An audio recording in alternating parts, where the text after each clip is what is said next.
भूयैव विद्यते। अग्नि में आप आहुति देने से अग्नि कम नहीं होती, वैसे ही जब हम तृष्णा को पूर्ण करने जाए तो कम नहीं होगी, बढ़ जाए। गीता में श्री कृष्ण ने बहुत अच्छी तरह से इसके सीक्वेंस बताए, ध्याय तो विषयान पूषा इत्यादि। संगस्तेषु उपजायते, संगात् संजायते कामः, कामात् क्रोधो विजायते, और इसमें से विनाश कैसे हो। इसका कारण भी कठोपनिषद कहता है। मैं इसलिए ये बता रहा हूं कि हमारे पूर्वजों ने इसके बारे में बहुत गंभीरता से सोचा था और उसके बारे में अनुभव भी किया। तो कठोपनिषद कहता है परांच काल यत्र सर्वम, अपनी आंखें बाहर ही देखती है, अंदर देख नहीं पाती। तस्मात् परं पश्यति न कश्चित् अन्तरः, कश्चित् धीरः धीरो न चेत् कश्चित् धीरः प्रत्यगात्ममैक्षत आवृत्य चक्षु अमृतत्वम् इच्छन्। यदि अमर होना है, यदि परमानंद चाहिए जीवन में, जिसके लिए हम तड़पते हैं, तो अंतर्मुख होना पड़ेगा, मन का संयम करना पड़ेगा। यह हमारे पूर्वजों ने कहा। इसको जो चुनौती दी गई, जो पाश्चात्य संस्कृति से चुनौती दी गई, उससे हमारे भारतवासी सब भूलकर, अनुकरण प्रिय होकर, आत्मविश्वास रहित होकर, योग और भोग दोनों से च्युत होने को जब जुटे हुए थे, तब श्री रामकृष्ण का जन्म हुआ। इसको रोकने तो देखते हैं कि जन्म से आत्माराम थे, जानते थे धर्म संस्थापन में उनका काम है। हमारे सबके हृदय में वैसे अमर होने की इच्छा रहती है, कोई चाहता नहीं मरने।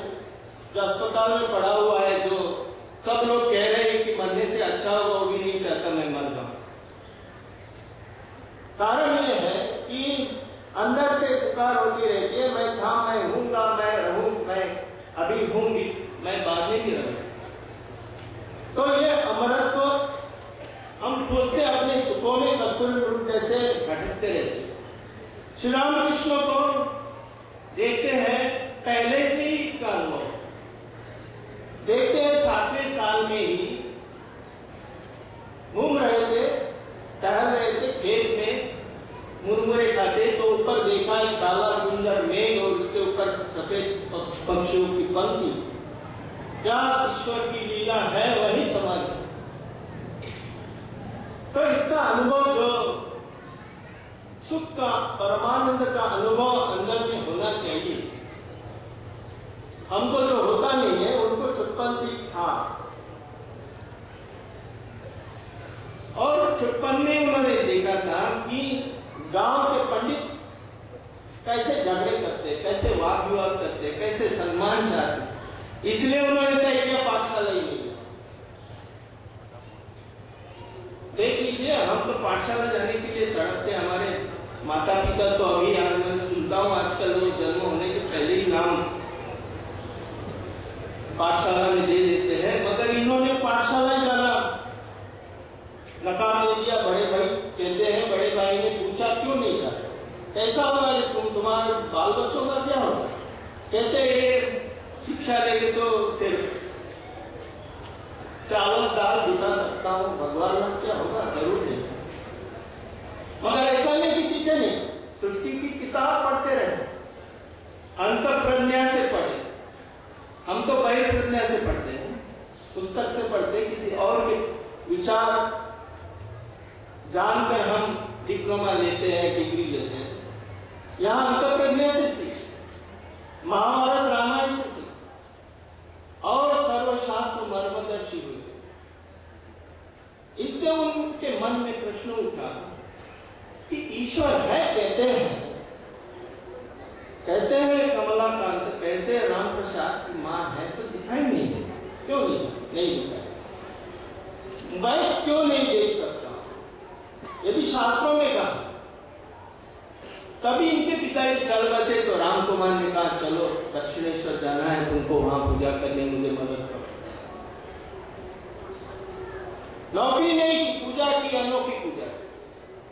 हम तो मृण्मयी देखते हैं, इन्होंने मृण्मयी वही माँ काली की मूर्ति की ऐसी पूजा की, ऐसी व्याकुलता थी। क्यों? जब भी चिन्मयी हो, व्याकुलता की चरम अवस्था यहां हम देख सकते हैं। तो देखें इसके बाद कि हम तो जाते हैं पाठशाला में, गुरु इनके पास, हम गुरु के पास जाते हैं। ऐसी अवस्था थी कि गुरु इनके पास। पहले भैरवी ब्राह्मण 64 तंत्रों के जो सफलता इन्होंने कई दिनों में हासिल कर। और देखते तोतापुरी जी आए, अद्वैत साधना, जो 40 सालों की तपस्या से इनको निर्विकल्प समाधि का लाभ हुआ था, इन्होंने 3 दिन में पाया। और जटाधारी जैसे और साधु जिन्होंने वात्सल्य भाव और भावों से इनको शिक्षा दी और इन्होंने सीखा और सिखाया। अभी गुरु इनसे सीखकर चले गए। विशेष अद्भुत जीवन, मां के दर्शन हो चुके थे और अद्वैत सिद्धि भी हो चुकी थी, मगर इच्छा हुई, दिल में उमंग हुई कि और भी धर्म है, जैसे इस्लाम क्रिश्चन, उससे भी देख ले यदि वही लाभ हो सकता है या नहीं। और उनको उसका भी लाभ हुआ और उससे उनको समझ में आया कि सनातन धर्म सत्य है और समय और पात्र काल देखकर जो साधक आते हैं, उनकी आत्मानुभूति से यह सब पंथ बने हुए। तो अभी तो सब तरह के साधनाओं से उन्होंने सिद्धि कर ली थी, मगर मां जन्मदात्री जो थी वो सोच रही थी ये मेरा बेटा पागल हो रहा है। कभी पौधों में जाकर हनुमान जी जैसा पूछ लगा के बैठा रहता है, कभी स्त्री का वेश धारण करके स्त्री भाव से रहता है, ये क्या हुआ, इसका पागलपन कैसे मिटा है। तो जैसे हमारी माताएं सोचती है विवाह कर लो इसका तो ठीक हो जाए। तो ये विवाह की बात जब उठी तो खुद ही बोले हम जरूर तैयार, वो लड़की वहां है, उससे मेरा विवाह होगा। गृहस्थ आश्रम स्वीकार और गृहस्थी नहीं की। जो जगन माता है, जो जगन जन्मदात्री माँ है, जो माँ शारदा पत्नी है, सबको एक रूप में समान तरह से देखा, षोडशी रूप से पूजा की खुद के पत्नी। ये तो इतिहास में कहीं दिखाई नहीं देता। और आजकल तो बात चल रही है महिला सशक्तिकरण। इससे बड़ा सशक्तिकरण कहाँ हो कि जिसने माँ शारदा ने पवित्रता स्वरूपिणी होकर उनके जाने के बाद 34 साल उनके वाणी का अपने जीवन में कैसे उपयोग करना है वह दिखाया। और संग जननी कहते तो पत्नी का कैसा सम्मान करना चाहिए, गृहस्थी कैसे करनी चाहिए, इन्होंने दिखाया। और वहीं नहीं रुके, क्या कहे, मेरी आत्मानुभूति मेरे तक सीमित क्यों रहे, औरों को बताए। तो इस अनपढ़ पुजारी के पास जो सादा सीधा वेश पहनकर रहता था, कोई आया था तो उसको लगा कि ये कोई माली वगैरह होगा, पूछा है भाई मुझे फूल तोड़ के दो, इन्होंने भी फूल तोड़कर, इतने सादे सीधे सादे दिखने में। तो इनके पास तब के जाने माने, तब के विद्वान, तब के पंडित, तब शस्त्र तर्क चूड़ामणि हो या केशव चंद्र सेन हो या गिरीश चंद्र गोल जैसे नाटककार हो या रामचंद्र दत्त जैसे भक्त हो, नरेंद्र नाथ राठौर जैसे युवक,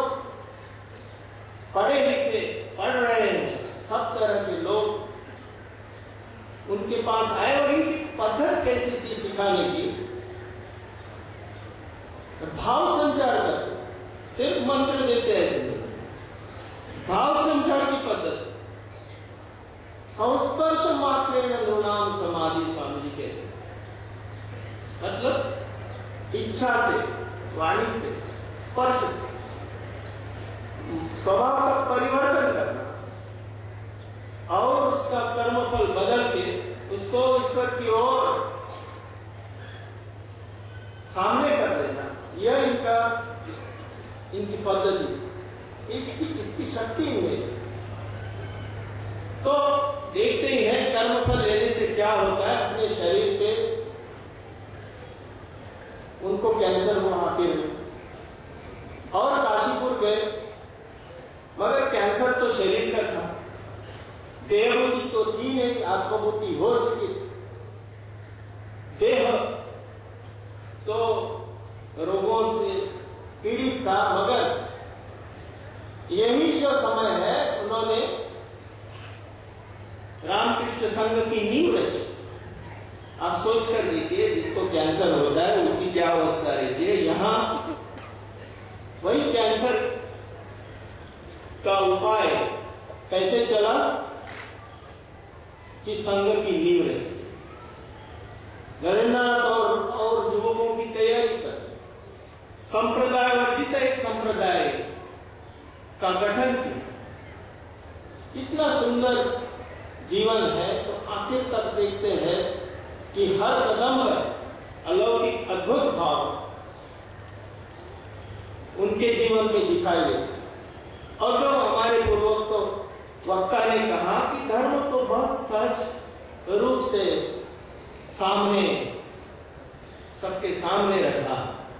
धर्म मतलब कई मतवाद नहीं या संप्रदाय नहीं, मगर आत्मानुभूति है, ब्रह्म आत्मा ऐक्य, जो भीतर में बैठा है उसका ही अनुभव करना है। यह श्री रामकृष्ण ने अपने उदाहरण से दिखाया। कहे नहीं मैं जो कहता हूं वो करो, मैं जो व्यवहार करता हूं वो मत करो, ऐसा नहीं था। अपने उदाहरण से यही दिखाया कि धर्म ये बहुत अंदर की अपनी खुद की बात है, जो हम कोई बीच में माध्यम नहीं होने से भी कर सकते। विषयानंद ब्रह्मानंद साथ में नहीं जाएगा। संघ के जो युवक थे, जो आए थे, शिष्य थे, उनको सिखाया जहां काम है वहां राम ने, और सिखाया क्या जीव ही शिव है। यह बहुत महत्वपूर्ण बात उन्होंने की। इस आधुनिक युग में हम देखते हैं जहां समदर्शित्व, मानवतावाद, मानवाधिकार, हर एक व्यक्ति को जो महत्व दिया जाए उसके हिसाब से देखें तो उनका यह जो कहना कि मनुष्य शरीर ही मंदिर, मनुष्य ही शिव है, आत्मा ही शिव है, मनुष्य, ये जो इन्होंने कहा है, बड़ी जो बात कही है, इसको गौर से देखना। मनुष्य की सेवा ही साधन है। अब तक ये बात पुस्तकों में रही थी, स्वामी जी ने इसको संघ में आत्मनो मोक्षार्थम के साथ जोड़ दिया। जगत हिताय च, इसको साधना बना। कहते हैं बंद आंखों से क्यों देखते हो, सिर्फ खुले आंखों से देखो, सामने है, चारों दिशा में। हिमालय में क्यों जाना, तुम जहां हो वहीं कर सकते हो। साधना के चार मार्ग, स्वभाव के अनुसार ज्ञान, भक्ति, कर्म और योग। बाकी सब पंथ है, मैंने पहले ही बताया। मार्ग तो चार, और स्वामी जी ने उसके ऊपर टिप्पणी की है, हम सब जानते। और एक बहुत गुरुत्वपूर्ण बात बताई कि धन तो मनुष्य का दास है। खुद पैसे को छू नहीं पाते थे, मगर ऐसी बात नहीं उनके पास पैसा नहीं है। मन की अवस्था ऐसी थी कि इतने रसददार आ गए, और अब भी हम देखते हैं उनके नाम से कितना पैसा, खुद पैसे को नहीं छू सकते। तो मन ऐसा होना चाहिए कि धन वही आ जाए अपने उदाहरण से। और एक अच्छी बात कही कि अहंकार ही आत्मा के दर्शन में बाधा है। मेरा घर, मेरा बेटा, मेरी कुर्सी, मेरी पोजीशन, यह है काचा आमी। कहते हैं इसको पाका आमी करो, परिवर्तन करो, ये सब ईश्वर का ही।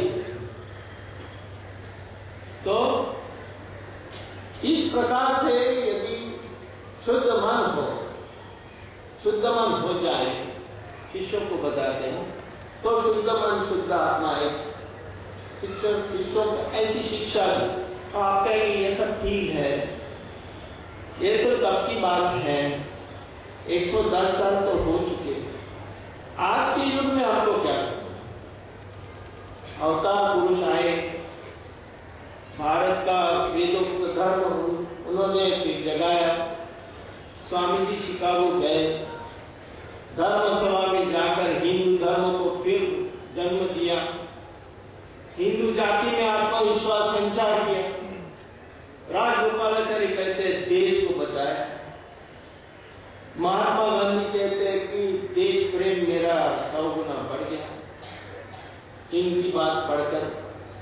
सब ठीक है, 100 साल के बाद अभी स्वाधीन भारत में हम क्या करें, जिसको अभी मॉडर्न इंडिया कहते हैं। इंडिया दैट इज भारत, सिर्फ भारत नहीं है, हम जानते हैं ना क्या, जहां मॉडर्न इंडिया, अब हर तरह के विचार हम देखते हैं। जो मैंने शुरुआत में कहा कि श्री रामकृष्ण आए, जब इंद्रिय सुखों की जो चरम सीमा करने के लिए यूरोपीय संस्कृति भारत में लाने के लिए मैकॉले ने शिक्षा पद्धति शुरू कर दी थी, उसको चुनौती देने, तो वह चुनौती क्या अभी भी रही, तो हम देखते हैं कि जरूर रही। हम स्वाधीन भारत में वास करते हैं और हमारे पूर्वोक्त वक्तों ने कहा है कि सेंटर्स भी हुए हैं हमारे, और बाहर देश में भी हम मौजूद हैं, मगर बहुत सारे काम बात जो संघ की प्रतिष्ठा उन्होंने खुद ने की और स्वामी जी ने उसके लिए नियमावली दी, उसको ठीक रखना एक हमारा बड़ा काम। शास्त्र चर्चा करना, ठाकुरबारी न करना, और अन्य धर्मियों को भी सनातन धर्म के इस पद पर लाना, शिक्षा दीक्षा लेकर, ये काम अभी बाकी। और दूसरी बात गृहस्थों की, जो पहले ही आपने सुना 1 जनवरी 1886 कल्पतरु हुए काशीपुर में, तो उन्होंने क्या किया, अभयदान दिया, सबको स्पर्श करके चैतन्य दिया नहीं, अभयदान दिया। कई बहुत सारों को कहा कल के आए, बाद में होगा, अभी प्रयत्न करना होगा, तो क्या कहें, अभयदान दिया कि मैं हूं, मुझे स्मरण में रख, मैं अभी भावमुख में रहूंगा, और मन की मैल दूर करो। जैसे लोहा को चुंबक खींच नहीं सकते जब तक मैला है, तो मैल दूर करो तो चुंबक खींच लिया। कहते हैं कलयुग में भक्ति है सहज पर, हिंदी भजन कहते हैं, हरि से लागे रहोगे भाई, तेरा बनत बनत बन जाए, इत्यादि।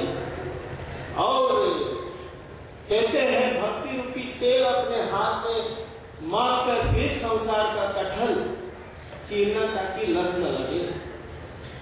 कहते हैं भक्तों की जाति नहीं, भक्तों को जात पात के ऊपर उठना चाहिए, भाषा और धर्म जो हमको भेदाभेद में फेंक देते हैं, इसके ऊपर उठना चाहिए। कहते हैं भागे घरे चोरी होते देवे ना, जैसा भाव वैसा उसका फल। और दोस्तों को कहते हैं 2 बच्चे होने के बाद भाई बहन कैसे पवित्रता रहो, पवित्रता रखो। और कहते हैं तुलसी का भी वचन, उन्होंने कहा सत्य वचन परस्त्री मातृ समान, यही से हरि नाम मिले। सत्य वचन परस्त्री मातृ समान, यही से हरि नाम मिले। तुलसी झूठ जबान, तुलसी की जबान झूठ है, यदि सत्य वचन रखकर और परस्त्री को मातृ समान देखकर यदि हरि नाम मिले। श्री रामकृष्ण इसके बारे में कहते मन मुख एक करो भाई, कलयुग की बड़ी तपस्या, मंदिर में जा नहीं पाते हो, समय नहीं है, घर में बैठने जब करने नहीं सकते हो, समय नहीं है, ठीक है, जो व्यवहार है उसमें तो लाओ, मन मुख एक करो, जैसे सोचते हो जैसे बोलते हो वैसा ही आचरण करो, काम हो जाए, उससे ही मन की शुद्धि हो जाए। और कहते हैं विवेक वैराग्य, क्या विवेक करना? नित्य अनित्य, देह अनित्य है, आत्मा नित्य है, देह और आत्मा पृथक। बड़ी अचरज की बात है, हम कहते हैं मेरा शरीर, मगर व्यवहार के समय मैं शरीर हो जाता हूं, और वो भी शरीर ऐसा है जो मेरी बात नहीं मानता। मैं चाहता हूं मैं युवक होते रहूं तो बाल पकड़े, ये मेरा शरीर है, मैं कहता हूं मेरी बात नहीं मानता। तो प्राण से ही चलता है, प्राण जब वो ठीक करे कि मैं निकल जाऊं तो शरीर कुछ नहीं कर सकता, मैं भी कुछ नहीं कर सकता। तो इसलिए कहते हैं ये अनित्य वस्तु को क्यों पकड़ते हैं? जो नित्य है भीतर है, जो कहता है मैं सच्चित आनंद हूं, उसको ही हम सब समय याद में क्यों न रखे? इसको विवेक कहना, विवेक कहते। स्वामी जी ने नाम लिया विवेकानंद, पहले लिया था सच्चिदानंद और विवेकानंद, विवेकानंद नाम हुआ, विवेक में ही आनंद। और कहते हैं कि मन को विषय में टिका करो, तो विराट की बात है। गीता तो कहते 3 बार दोहराओ तो तागी हो जाता है, गीता तागी। मां भी कहते हैं कि त्याग का रूप दिखाने पाए, और सबसे बड़ा त्याग तो हम जानते हैं काम कांचन त्याग। तो हम देखते हैं कि अपने भक्तों को और हम सबको श्री रामकृष्ण ने बहुत ठोस उपदेश दिया, ताकि हम यदि सच परमानंद चाहते तो उसको हासिल कर सकते। तो इसके समाप्ति में मैं कहूं कि आज के युग में हम देखते हैं, जिसकी आंखें खुली है, कि यह जो पाश्चात्य जो सभ्यता है, ये पाश्चात्य ने खुद ने कहा कि ये भौतिकता से हम विनाश की ओर जा रहे हैं। ये क्लाइमेट बॉम्ब, ये मार्केट बॉम्ब और ये जो न्यूक्लियर बॉम्ब, इसके जो संकट में हम खड़े हैं, विज्ञान के पास में इसके लिए उत्तर नहीं। कोटि अभी भी भूखे। सेक्युलरिज्म आपको नीति बोध नहीं दे सकता। भ्रष्टाचार अभी भी शिक्षितों में ज्यादा है। हम खोल के देखे पेपर, नारी की लज्जा का जो शिकार प्रचार माध्यम बनाई है, युवक स्वार्थपरायण हो ही रहे। इस अवस्था में जब हम भारत के ओर सब दुनिया देख रही है कि यह जो अध्यात्म का देश, वो हमको क्या उपदेश दे सकता। अब इस अवस्था में मैं आपको यही कहना चाहता हूं कि श्री रामकृष्ण का जीवन और उनकी वाणी और उनकी जीवन पद्धति जो उन्होंने बताई है, उसके सिवाय और कोई उपाय तो इसलिए मैं उनसे ही प्रार्थना करता हूँ और आप सबको विनंती करता हूँ कि इसको हमको खूब गंभीरता से लेना चाहिए। उनको प्रार्थना करता हूँ, हमको शक्ति दे। नमस्कार।